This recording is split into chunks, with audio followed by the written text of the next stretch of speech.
Hello guys, good afternoon. Alam mo ba na may settings sa ating mga Chrome browser na kailangan po naka-turn on para hindi makuha ng ibang websites ang ating mga personal info.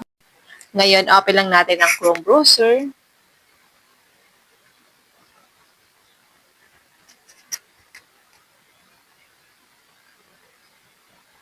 Tap 3 dots. Tap Settings.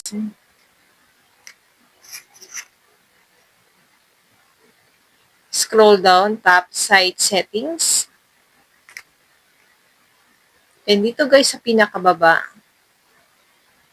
may nakalagay po dyan na automatically remove permissions.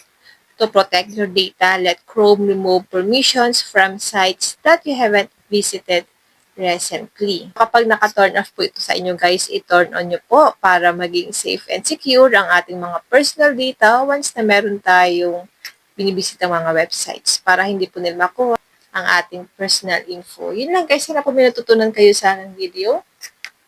Huwag niyo po kalimutan na i-follow ako at i-share ang ating video para malaman din po ng iba na kailangan po naka-turn on itong settings na ito sa ating mga Chrome browser para hindi po makuha ang ating mga personal information.